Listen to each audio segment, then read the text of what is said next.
One question which people keep asking me, and I don't have a very good satisfactory answer for that, is should I invest in equities? I don't have an answer for that, because I started investing in equities maybe when I was in class 12.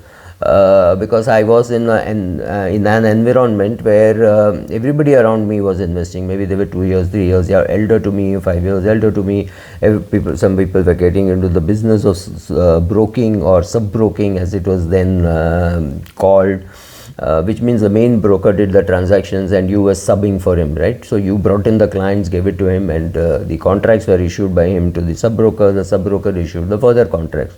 So this friend of mine started his business maybe in 1979, and he said, why don't you? And I met him, and that relationship still continues.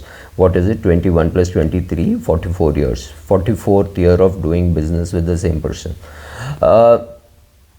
So I started enjoying it. I started enjoying the process. Getting the chartered accountant degree and then getting into equity research, getting into equity broking helped me. Am I in a position to say what you should do? Well, yes and no. Yes, in the sense that I have done it. I have done it reasonably well enough for me to quit what I must do maybe at the age of 39, 40. But I was enjoying my broking business also. So I'm not saying the pleasures of retiring early. No, I'm not saying that. I'm just saying it was good fun. I did it. Does it mean you can do it now? Well, 2-3 things have changed. One is 1979 to 2023 things have changed. It was very difficult for us in 1979 to trade, but it was very easy to invest, right? Because for investing, you don't need action on a daily basis. I keep saying it's like going to war. It requires 361 days of preparation and 4 days of war. So when we transacted much lesser. Of course, we all have done that. We all have done the trading, made our losses, etc. Then realized that actually you make money in investing, not in trading. But today things have changed. In 2023, it is much easier to be a trader than being an investor. If you are an investor, and if I ask you to buy a particular stock, I don't want to name the stock, let's call it Tesla, because it is not listed in India. And I tell you that you have to buy 50 shares every month, or 5 shares every month, or 1 share every month. Don't get into the values. I'm just saying, will you have the discipline to do it? In 2020 March, could you have done it? It's very difficult. So you cannot do things based on other people's conviction. You cannot buy Tesla because I am convinced. You cannot keep on buying Tesla because I am convinced. You have to believe in it yourself, which means you have to do the research, you have to do the picking up of the stock, etc. That's not going to be very easy. So if you have to do, so a lot of people are inspired by people like Warren Buffett and say, oh, Buffett did it, Lynch did it. Please understand, there's a difference even between Lynch and Buffett.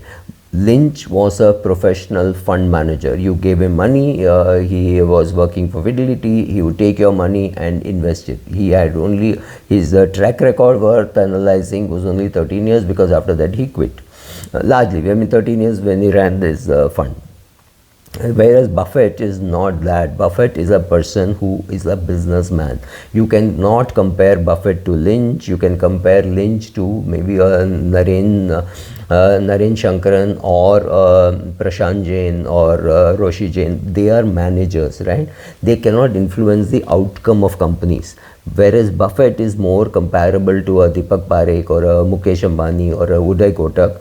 You are not investing in Mukesh Ambani, you are buying the shares. So there is no fund management charges. He is running a big business.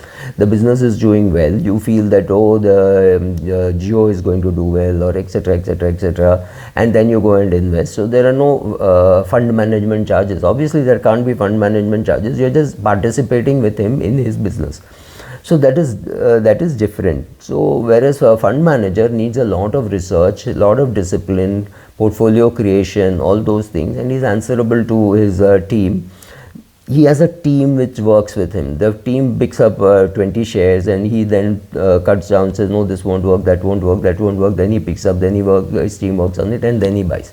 Now look at like say a professional photographer. A professional photographer takes photographs and then he dumps it on his team. Then his team says which is worth printing, which is not worth printing, how to. So that processing is there. So whereas if I am a photographer without a team, I just go click some random photographs. Of course, I'll also get good photographs. That is not really going to be a problem. But the question is, I may get 1 out of 20, which may be great, because when I am showing it off to people, I should show off only those.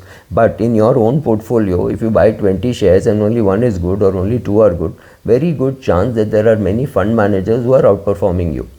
The index is outperforming you. So do you need to be in direct equity? That is the question to ask. If suppose you are in direct equity and you're getting 12% return and the index is giving you 12.5, then you're not really adding value to your portfolio. Why would you want to ruin your portfolio by doing it yourself? Don't try to prove a thing to the world by hurting yourself. Don't cut your nose to spite your face, right? Is it necessary for you to do direct equity? Today the need for doing that is taken away. It is pleasurable, people can do it, people need not do it, right? Morgan Housel says, I invest in an index.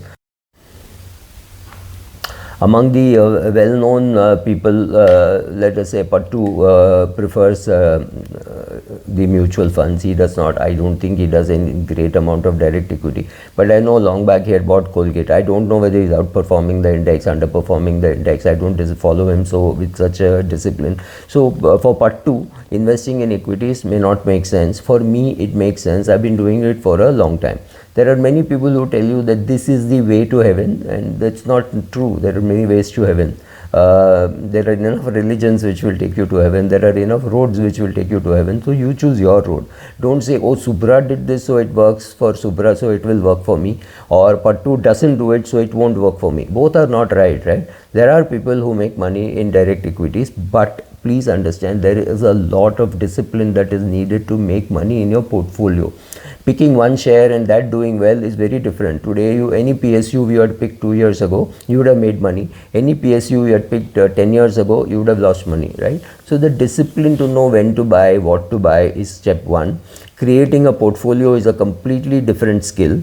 That is number two. Maybe you follow an index and say, okay, this much will be my weightage and all that. That is how you do a cut, copy, paste of the index on your portfolio, and say, oh, I don't like this share, but I will buy this share which is a related industry, right? So something like that. So everybody tells you cement demand is high, so you say, okay, I'll buy building material because that is also perhaps both will go up together. But you find suddenly that cement is being used more for road construction. So maybe your correlation which you were trying to find is not true.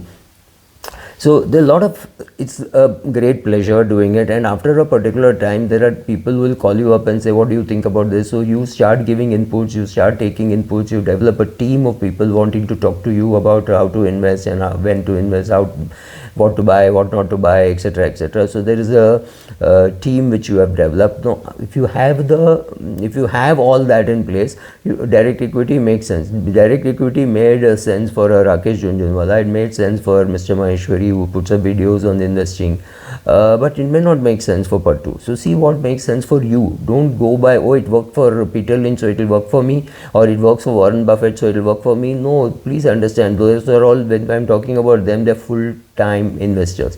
So Mr. Maheshwari is a full-time investor. Pattu is not a full-time investor. So what works for Pattu may work for you, may not work for you. See what works for you. That's more important. So I don't have a single answer or a simple answer whether you should be in direct equities. It's up to you. Find out whether you have the resources to be in direct equities. If a 12-year-old boy asks me whether he should play cricket, my question is, do you have the discipline to get up every morning, play, bat? It is a lot of hard work to become an entertainment professional or a cricketing professional or an investment professional or a doctor. There are no shortcuts to any of this. So to become an equity investor, there is a lot of inputs which you require. You need to read balance sheets. You have to enjoy the process of reading balance sheets. You have to read books on how to create portfolios. All that should be in place. If you're just an amateur stock picker and you're fooling yourself into that you're a great investor, don't look at your stock tips. Occasionally everybody does well. 1 in 20 you may do well, which is terrible.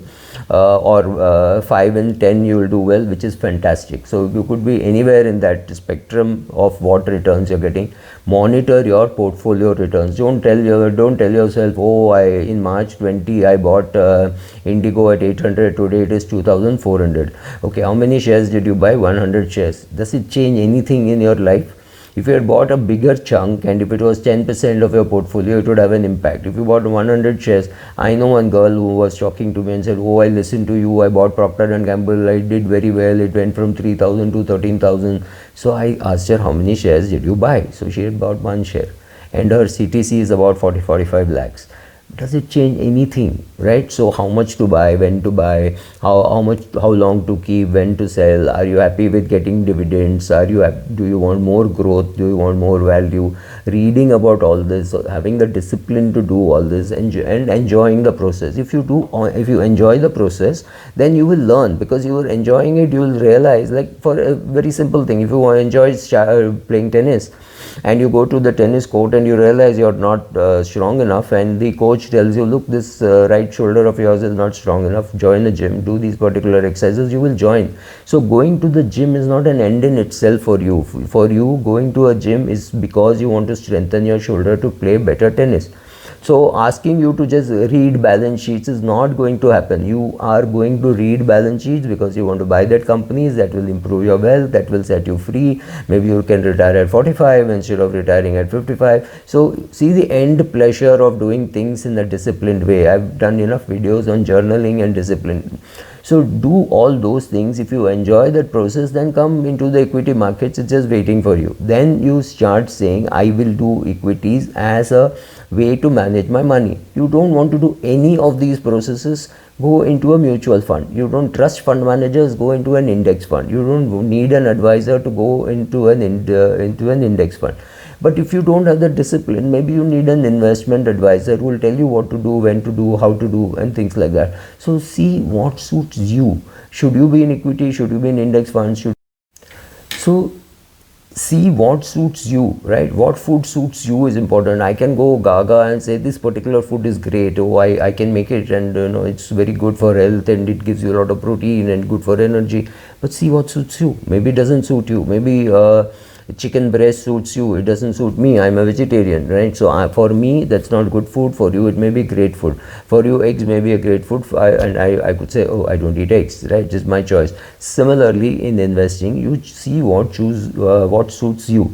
Then you make the choice. So if you say, no, I got a lot of work, I work 12 hours a day, I need to take time out for pleasure on the weekends with my family, I don't want to be sitting and reading balance sheets and PEs and things like that, I will just put all my money in an index fund and be done with it. I don't need this money for 6, 7, 8, 10, 20 years.